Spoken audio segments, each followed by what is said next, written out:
Welcome to this episode of the Blog Chronicles. I am your host, Matthew Loomis.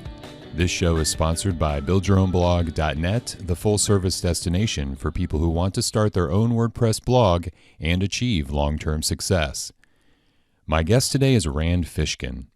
He's the founder and former CEO of MOZ, who now goes by the ludicrous title The Wizard of MOZ. He is also a board member at presentation software startup Haiku Deck, co-author of a pair of books on SEO, and co-founder of Inbound.org.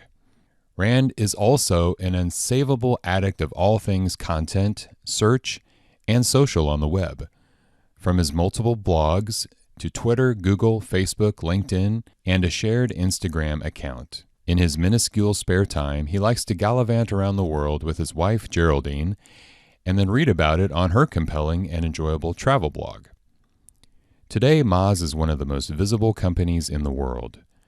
Rand gets invited to speak to teams at Google, Facebook, and Microsoft, and has given presentations on SEO and online marketing for the United Nations, Stanford University, NPR, public media, and more. Now, before we add Rand Fishkin to the Blog Chronicles, I need to let you know that early in the conversation there was a connection issue, so the interview is going to begin not at the very beginning, but toward the last part of my fourth question where I asked Rand about his Whiteboard Fridays. I apologize for that, but the good news is the rest of the interview went well technically, and there is still over 50 minutes of audio with Rand here for you. So we'll go right into the conversation here where Rand is talking about his weekly teachings that you can find over on YouTube called Whiteboard Friday. Okay, here we go. Interesting. So if someone hasn't checked out your Whiteboard Fridays, can you tell a little bit about where to find them and what they're about? Sure. I mean, you can search Google for Whiteboard Friday, and you should find them. Hopefully, we're good at SEO. Yeah. And you can also go to the MOZ blog, and you will find them there, moz.com/blog. And we publish them. We basically publish them Thursday night at midnight Pacific time, so very early in the morning for East Coasters, and right when folks are waking up in the UK and Europe. And I tend to be awake at 1 a.m., so I'll reply to the comments and that kind of thing. The video format is really simplistic. It's a camera on a tripod pointed at a well-lit whiteboard with low shadows, low glare. I spend about 30, 40 minutes writing up the whiteboard prior to filming the video, and then walk folks through a concept in web marketing or SEO to try and help them understand, how Google works the way it does, or how to do keyword research, or a process for creating great content, or what to worry about when it comes to duplicate content or spam penalties or canonicalization, all those different kinds of concepts and hundreds more. And we film literally 52 of them a year. Even when Friday falls on, Christmas or New Year's Eve, we will put those up. And yeah, it's become a tradition for a lot of folks in the web marketing world to fire up Whiteboard Friday at their offices, on Friday during lunch, and they gather around the table and they watch a 10-minute video from me, and then they, discuss the topic, or make that sort of part of the learning and training of new marketers on their team. And it's been really cool to see. Yeah, you obviously have a passion for creating content, and I'm curious, was the amount of time needed, for things like Whiteboard Fridays, was that why you had to step down as CEO, or was that part of it, part of the decision? No, I wouldn't say so. I think, stepping down as CEO for me was really centered around just one thing, which is I had a lot of mental and emotional issues back in, this is end of 2013 going into the start of 2014. Okay. So specifically some form of clinical depression. And so, that's not a great quality for a leader. That's not how you get folks inspired. Uh-huh. And so I talked to my board of directors and to Sarah Bird, who was my chief operating officer for the prior 7 years. And we promoted her to CEO. I think that was a good decision. Okay. Yeah, we'll get a little more into your depression and things, there is something I wanted to ask you about that a little later. But in the meantime, I want to ask you, what gives you the most joy when it comes to creating content? Most joy. Man, I am going to say,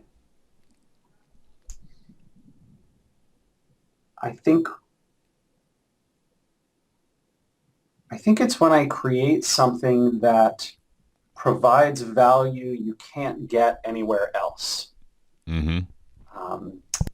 And that is,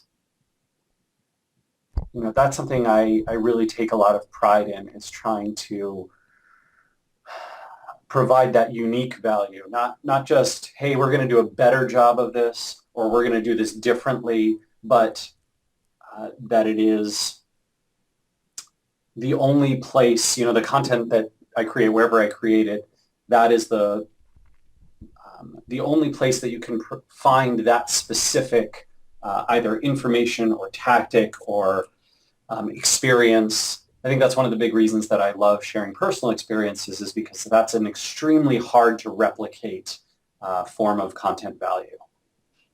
Right. I'm not a big fan of like the listicles. I'm not a big fan of infographics. I'm not a big fan of roundup posts. And these are sort of content formats that a lot of people are using because they've heard that they work, and they think it's a great growth hack. But for me, the best content has always been uniquely valuable content. Value, yes, definitely is an important thing. So to make money with a blog, what are 3 things every blog absolutely needs? Well, first off, you're going to need a revenue model, right? Something that takes the visitors and traffic that you get and has, calls to action of some form that has an economic benefit to you and to them. And I think that's why a lot of blogs now are, run by, business-to-business companies, software companies that are trying to do lead gen for sales, and some B2C products, certainly. But I think it's much tougher to run a blog that's purely based on advertising. It's gotten a little better the last couple of years because ad CPMs have gotten better with, higher quality targeting, and with more kind of personal information being out there, social advertising, retargeting, all those kinds of things. But that is a real tough slog for a lot of content creators, which is why I think it's great if there can be a product or service or lead generation that is linked to the content that you're creating more specifically. Second thing I would say is you need to have a tight focus on a valuable audience. I'm not saying it's impossible to reach a broad audience, and I'm not saying that it's impossible to monetize a broad audience, but it is much easier and much better if you say, hey, if I can get 1,000 of these people in this group to visit my site every week, I know that I can make, A, very compelling content for them, and B, a successful economic model. And I think that's vastly easier if you go more niche than if you go extremely broad. There's a lot of media properties who are trying their best to get, those millions and tens of millions of visits. That is real tough because the cost per, 1,000 visits on an advertising piece is just tiny, and you're not going to be making much. But so that would be my second recommendation. And then my third recommendation is you need to find content that resonates with you and resonates with your audience. And I urge folks to look for the intersection of 3 things.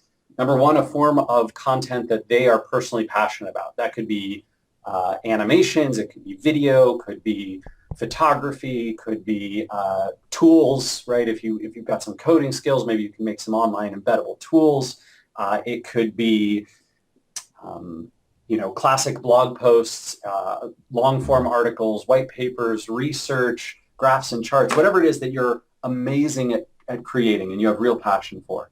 Second thing is you want to find an area where there's not a ton of competition. And the third piece of that is finding an area where your audience is actually paying attention to that medium, and you have some great ways of amplifying that content.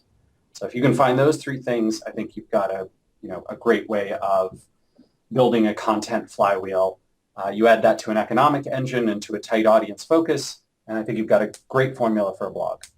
Yeah, good stuff. So what are three things a blog doesn't need to make money? Like, are there any myths out there that you can debunk for us? Sure. I don't think you need to post every day. Okay. I am not a believer in more content is better. I am a believer in better content is better. And I think that so long as you establish a publishing schedule and stick relatively to it, you can publish every week or every 2 weeks or even once a month. And if it is the right stuff for the right audience, you can make a big difference to your business or to the business that you're working for. I think for independent bloggers, right, independent blog owners, more frequency is a little bit better. I would probably look at no less than once a week. Mm-hmm. But again, I would urge you not to feel compelled to write every day just because you need to. Certainly, writing every day is its own great habit for writers. But I think for content producers, especially on the web, there's like this signal to noise challenge that you have to overcome, right? If you become too much noise and too little signal, you will turn off readers, you will lose subscribers. Yeah. It's definitely not ideal. Second thing that I think is a myth, so this goes to SEO. There's this idea that that SEO is really about keyword use and keyword stuffing, right? Mm-hmm. That if I want to do well in SEO, what I need to do is find a keyword that a lot of people search for, and then I need to put that in my title and my meta description and my keywords tag and my URL and my headline, and then I need to use the phrase 7 times on the page and once in an image alt tag and these kinds of things. There was a time many years ago when that sort of thing did work. I think today it is vastly better. You should still do keyword research. You should know what your audience is searching for. You should create content that serves that searcher's intent. Mm-hmm. And you should probably use that keyword in your title and headline. But then it's really up to your content to do the heavy lifting and your amplification of that content to earn the links and ranking signals that's going to put you on top of Google. Mm-hmm. The third thing, never, ever, ever, ever, ever set up a site on someone else's domain or on a subdomain. Mm-hmm. Use your own domain. If you already have a domain, put it in a subfolder. Subdomains are bad for a ton of reasons. SEO is one of them, but they're also harder to type and harder to share. They make some messy stuff happen on social, right. And they can really cost you when it comes to SEO. When you say subdomains, you mean a free blog? Well, I mean any form of subdomains, but yes, free blogs are even worse, right? Like, mynewblog.wordpress.com, terrible, terrible idea. mynewblog.blogspot.com, also a terrible idea. But so too is mynewblog.mybusiness.com. I would put it at mybusiness.com/blog. Okay. So those are my three. Okay.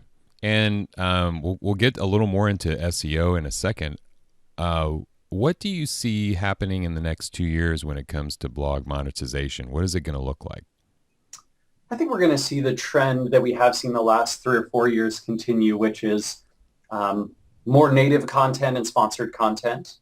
We're going to see more monetization of blogs through economic engines that sit, on the sites themselves. I think that could be products and services that the bloggers sell, or products and services that a company sells, and they have a blog that is helping to, bring them traffic through lots of channels.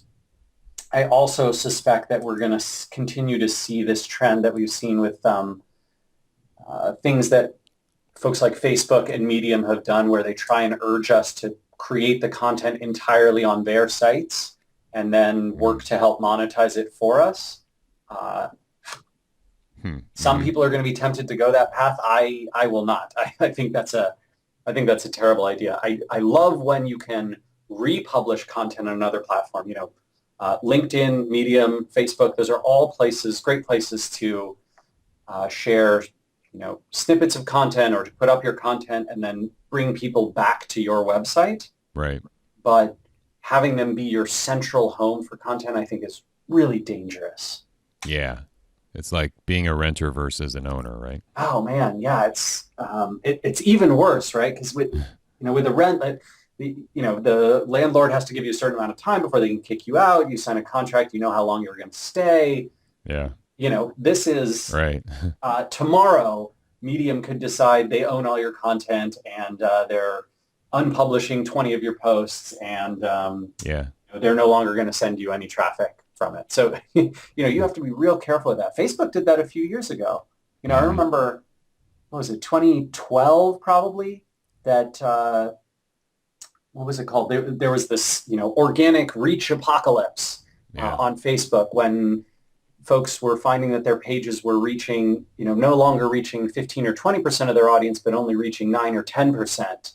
And there was this huge uproar in the blogging community about that because Facebook's organic reach was how a ton of people got their traffic. Today, it's under 1%. Yeah. An order of magnitude smaller than when everyone was up in arms about it. So it is real dangerous to build your central home on someone else's platform. I think this is one of the reasons that the mobile web and the desktop web continue to be central to businesses and bloggers and content creators, because it's just too dangerous to build your platform on someone else's. Right, right. And I've heard many people talk about how their business pages were banned or, and they don't even know why exactly. Right. Sometimes they won't tell you. Yeah.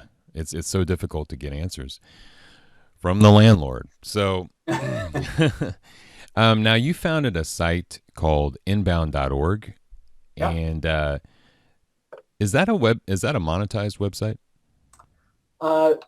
Right now, so a couple of years ago, I actually turned over my portion of inbound.org to HubSpot. So it was something that Dharmesh Shah, the co-founder of HubSpot, and I started together. Okay. For a few years, we ran it together as this community, and we sort of realized, hey, we don't have the personal bandwidth to make this into what we really want it to be. Let's have HubSpot take it over. And that was what happened. And I think today they use it as sort of a lead gen tool, but it is, it's a separate community. I still participate there, right? As a co-founder, I sort of have maybe an honorary role, you might call it. Yeah. But not an active one. Okay. I was just curious with the .org suffix, and I'm not real familiar with Inbound. I just started checking it out myself in preparation for this interview. If somebody is not in the digital marketing niche, does inbound.org, is it still useful for them as a blogger? Yeah, it can be, especially if you're looking for, interesting news or updates or the latest tactics and techniques around something like conversion rate optimization or landing page design or, what's going on in the SEO world. Yeah. I think inbound.org can be great for that. It's also a great place to have community discussions and ask questions. Okay. And it's free. Right, it is. Let's move on to SEO for a few minutes. I want to start out by asking you, Rand, as one of the world's best-known search engine optimization experts, how do you define SEO? Mm-hmm. I think of SEO as the practice of improving a website's ability to draw in traffic from the non-paid sources on search engines, right? And I would say that's pretty broad, right? Essentially, anything that you might think of as a search engine. So that could be certainly Google, right, which is the world's most popular, but it could be a video search engine like YouTube, could be a product search engine like Amazon. And your goal essentially is to not pay directly to the engine through a program like AdWords, right, or YouTube ads, but instead to get traffic organically, which is where most of the clicks and most of the searches happen, by creating compelling content, optimizing that content technically, earning the amplification and ranking signals that you need, and using the markup correctly in order to get into all the different features and opportunities that search engines provide. Google isn't just 10 blue links anymore. It's, knowledge cards and images and maps and video and, on and on and on. And that's something that's, very important to SEO, along with the classic, get my web page ranked in the normal organic results.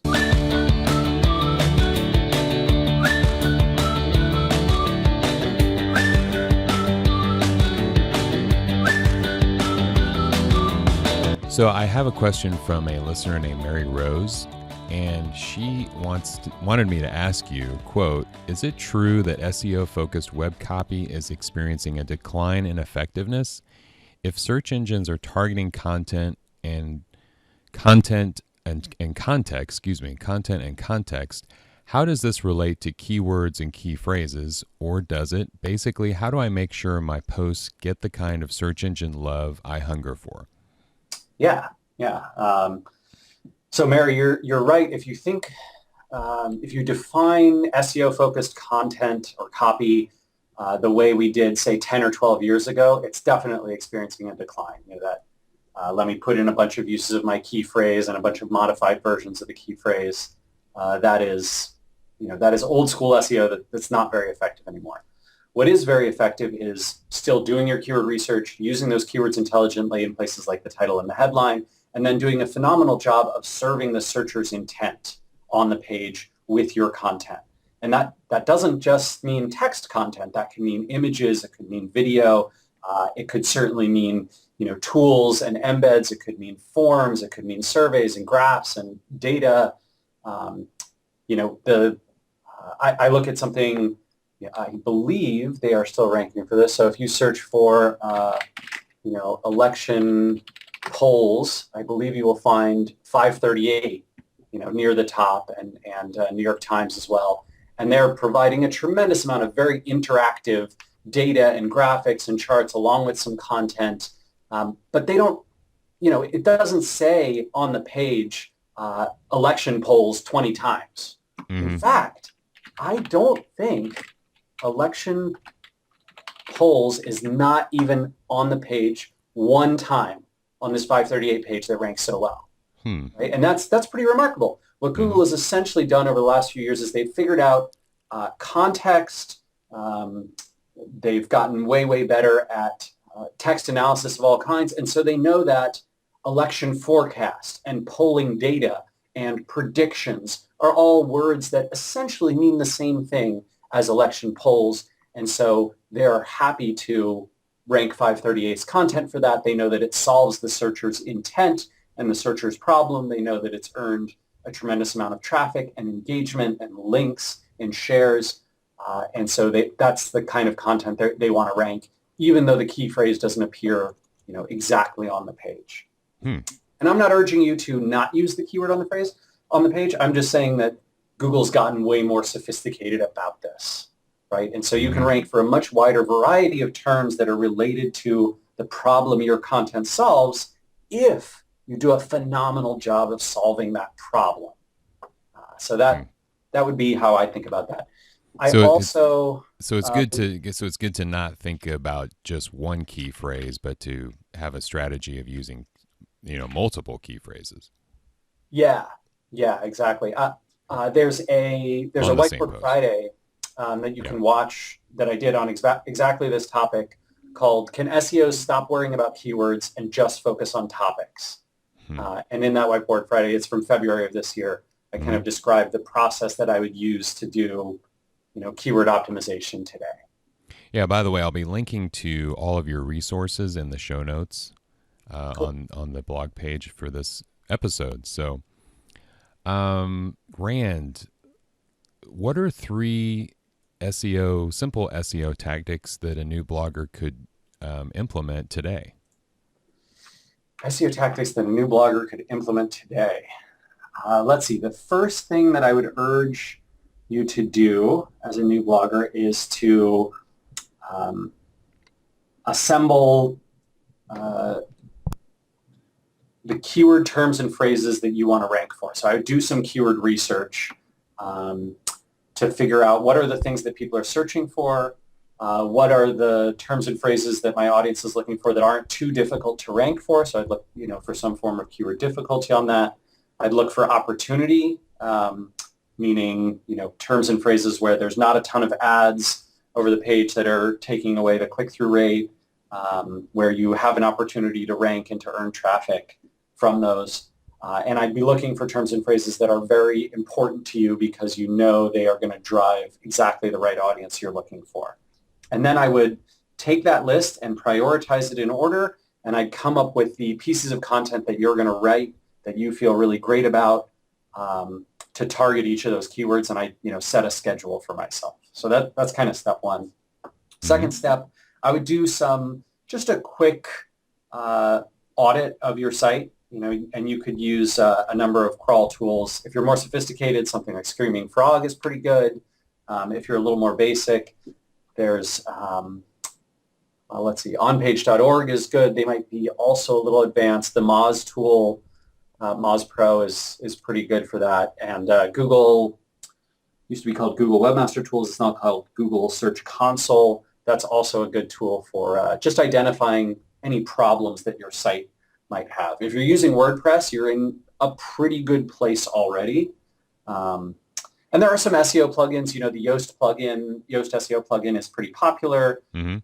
Has some options that are a little more advanced that could get you into trouble, but if you use it carefully, you should be in a good place. And then I talked to Yoast not too long ago, and he said that they're actually going to be doing away with those advanced features. Yeah. Yeah, that makes total sense, right? Like I've seen a bunch of people who, they install it on their blog and then they mess around with some features and, just causes all sorts of problems. So I'm glad to hear that. I think that's a smart move on his part.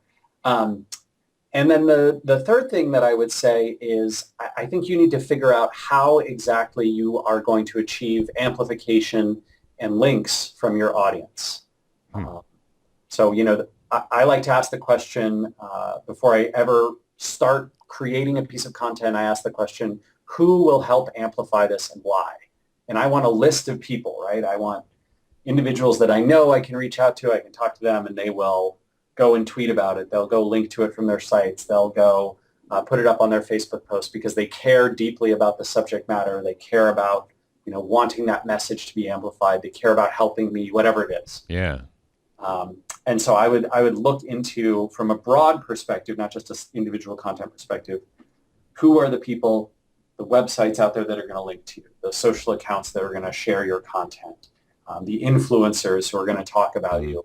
It's going to help you achieve some visibility. Now, it sounds like your influencer list should be someone that you've developed a relationship with. Is that right?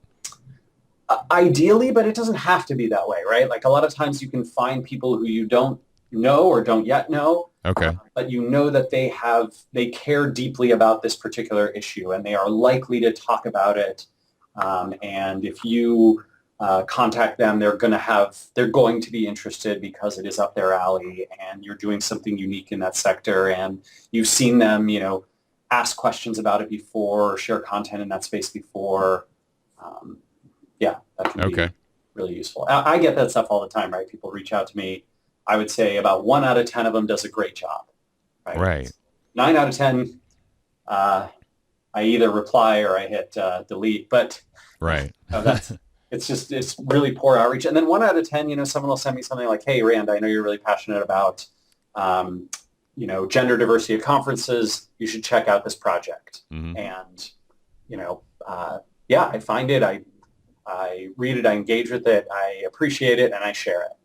Right? And I think that's great to do, to be able to categorize your audience into folks who will deeply care about the issues, the topics, the content you're creating. Yeah. Have you ever covered how to approach an influencer, like from scratch?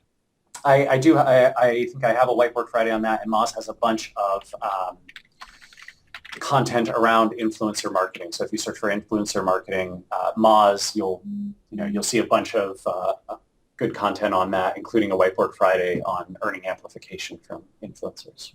Okay, yeah, I'll link to that in the show notes. And If a business owner or blogger doesn't know anything about SEO, even after listening to this, they still feel like they have a lot to learn, try to wrap their head around it. What do you recommend that they do? So I have, if you search for SEO guide in Google, Mm-hmm. you will find the MOZ Beginner's Guide to SEO right at the top there. And that, if you have 45 minutes, you can get through that whole thing and come out the other end feeling like you really have a great understanding of how SEO works. So I'd certainly recommend that. Great. I will link to that for sure. Now I want to spend a few minutes on the topic of transparency, which is something I've noticed that you practice on your blog a lot and in your interviews. And you definitely do this more than a lot of business leaders from what I've seen. Why is that, Rand? I mean, do you find it easy to be transparent? Not always. No, I think transparency can be a real challenge sometimes. For example, just last week, MOZ did the first round of layoffs that we've ever done. And it was really painful and heartbreaking. Yeah, it was just a total crap time. And I was actually out of the country. I was in Scotland. Speaking at an event, the Touring Festival up there in Edinburgh, and I logged into WebEx and watched Sarah, our CEO, announce this. And yeah, it was just, frankly, just shitty. It was really, really ugly and very sad. MOZ is growing, just not as fast as we predicted that we grow. And so we had gotten way out ahead of expenses with the hiring that we've done. And, being a software company, most of our expenses are people. So we had to, we had to make this move. I'd been in the board meeting the week before, and so I knew this was coming. But yeah, it was just crap. And I have been struggling since that. What was that, Wednesday of last week? So full week now. Struggling since then to try and write a blog post about it, to be transparent about the things that led to this, and to talk about the board meeting. Yeah, it is super hard. I think transparency is easy when things are going great, and it's really tough when things are not going great. But I actually think that's the important stuff, right? It's easy to say, hey, we're growing and we doubled revenue, and look, we're growing the team. Anyone can do that. That's easy. What's hard is to say, here's how we messed up. Here's what we did wrong, and here's the consequences of what that means, and here's the discussions that we had about it, and here were the positions people took, and here's where we ended up and why. And that kind of transparency, I think, is massively more valuable. What I hope is that I'm going to publish this post, and a lot of other entrepreneurs and founders and folks in the startup world will look at it and say, wow, I really get how this thing works, and I understand what I can do to prevent this, and how my management, style can avoid going down this path in the future. And that's what I hope to do. I want transparency to help. Right. I really admire your courage, basically, to be transparent like this. It's pretty amazing, I think. Oh, thanks. Yeah. Like feeling particularly courageous this week, but yeah. Yeah, I mean, like you mentioned your struggle with depression in the past, and how you were transparent with that, and you blogged about it. How did sharing that particular piece of personal news help you, both personally and your business?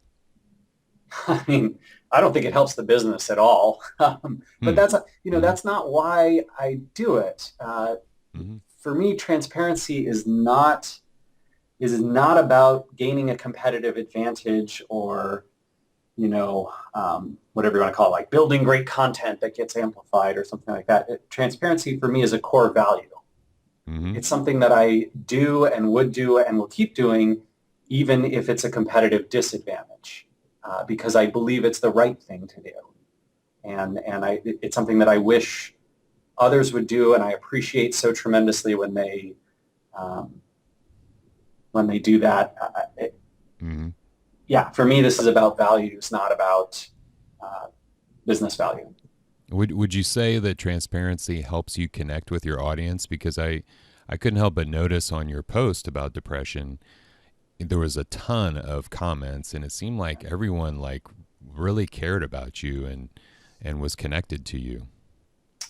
Yeah, I think that's an inadvertent but amazing side product of being very open is that some people, um, your message will resonate with them tremendously, and they will find appreciation in that and forge personal connections, and the people you are connected to will, have those reactions. A lot of Facebook is built on that, right? You share Hmm. what's going on in your personal life, and the people that you're connected to respond and react and show empathy and support, and that's wonderful. And then there's a flip side of that too, right? Which is I think you will not find those comments on the post. You'll find them on Twitter or on forums or those kinds of things Yeah. that are much more negative, and that's okay too. Um, I think I've learned to mostly ignore that kind of stuff at this point. You brought up social media, so let me go to that question. Um, I've noticed that you're not shy about sharing your political views on social media. Speaking of Yeah. transparency, so I was just curious, as a high profile business owner, what is your philosophy on making controversial posts on social media? Um, let's see. I would never do it just for controversy's sake. Mm-hmm. I think what is, what's awesome and wonderful is when people share their views and their thinking behind those views and, the data and information that inform those views um, transparently. I think that's great, right? And um, I certainly have no problem with that. I think there's very empathetic and thoughtful ways to share one's political leanings or one's ethics or philosophies or beliefs or values, Mm-hmm. and I think that's great. I would I would generally say that one of the things that I noted, given that this is an election year in the United States here, I Mm-hmm. noted that I would be probably between 1 in 20 and 1 in 50 of my tweets for the rest of the year will probably have some political connotation to it because I read a lot of content around that. Mm-hmm. A lot of what people are producing around that is in that field. And, that my, my leanings are very, very clear, right? You can see the word feminist in my profile. So, Mm-hmm. if you're following me, you know what you're in for, right? It shouldn't be a surprise. Mm-hmm. Um, and I think that's also a big part of being transparent is having uh, that openness. I would say that it's generally true that my audience is not deeply interested in that stuff for me, and that's Mm-hmm. fine. Um, they're looking for web marketing content, startup and technology content, and that's still 90% plus of what I share. Right. So, is there any transparency limit for you? I mean, what do you not talk about? What do I not talk about? Yes. So I try to be very um, empathetic and thoughtful to people about things that uh, basically stories that are not mine to share, right? And so that means kind of asking folks for permission, particularly, if we're talking about like a MOZ employee or someone who's emailed me, about something they've done in their work life or a conversation I had at a conference, that kind of thing. If I want to share, the who and the what behind that, I will certainly ask first. And I try to be thoughtful about that. We Mm-hmm. also, Moz has talked about, well, hey, should we be transparent about salaries? And we've chosen to do that in the aggregate and sort of statistically speaking. So, you generally know that at Moz, you're going to, if you apply for a position, it's going to pay usually between the 60th and 80th percentile for that role in the Seattle area, according to pay scale or salary data. Um, and if you're an engineer, it's going to be more like the 80th or 90th percentile. So generally that's how we do it rather than saying, oh, this person, Joe, makes this much money exactly. And here, let me publish that on the website, which we Mm-hmm. felt like was not very empathetic to Joe. Okay, that sounds reasonable. How are we doing on time, Rand? Oh, actually, yeah, I have to run in a minute or two here. So Okay. Um, let me just wrap up here with a couple questions for you. Somebody wanted me to ask you a serious question, Rand. Okay, here it is. What's your secret for getting your hair to stand up like that?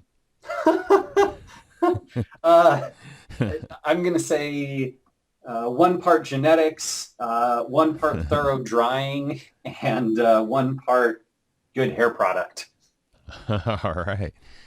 Sounds like a good formula there. Yeah, go for it. Yeah, I noticed your hair wasn't doing that like 5 or 6 years ago. So, It's definitely improved.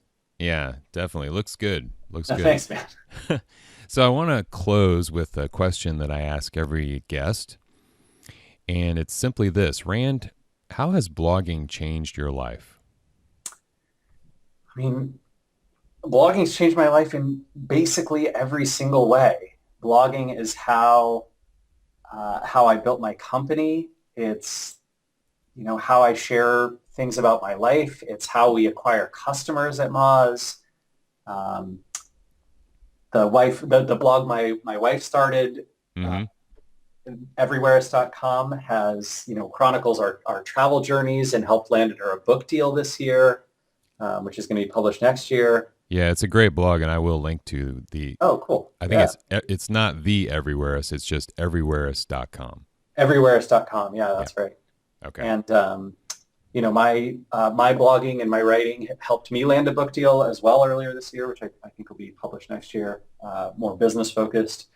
But yeah, blogging has been transformative for me. I'm so appreciative that this medium came out, when I was entering adulthood, and that I could grasp onto it. Fantastic. In fact, your wife's blog is so good. I want to invite her on the show sometime. Does she do interviews? Oh yeah, absolutely. She'd be thrilled to talk to you. Okay, great. Well, Rand, so how can people connect with you online? Where can they find you? Where can you find me? You can find me on Twitter at Randfish. You can find my personal blog at moz.com/Rand, and you're also welcome to email me, rand@moz. Awesome. Well, it's been great talking with you today on the Blog Chronicles, Rand. My pleasure. Thanks for having me, Matthew. Thanks for tuning in to this episode of the Blog Chronicles. If you enjoy the show, please subscribe on YouTube or iTunes and leave a rating or review to help other bloggers find us. If you want to chat, look me up on Twitter at Matt Loomis. So who is going to be my next guest on the Blog Chronicles? Well, this former model immigrated to the U.S. from Russia in 1996 and today runs her own successful online business known as the Traffic Generation Cafe. Yep, Anna Hoffman is my next guest. Come join us.